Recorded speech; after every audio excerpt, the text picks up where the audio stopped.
பாரு ஜோடி பிடிச்ச கதை அது சொல்லும். அந்த டூரிங் டாக்கிஸ கேட்டு பாரு படம் பார்த்த கதை அது சொல்லும்.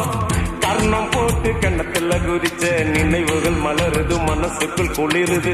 கம்பங்கூழு குடிச்சிடத்தானே உதடுகள் துடிக்குது, மீசையும் தடுக்குது. பழகினத மறக்கலையே, அந்த பருவம் இப்போ கிடைக்கலையே. காட்சிகளுக்கு நிறையில்லையே, இன்னும் கண்ணை விட்டு தான் மறைய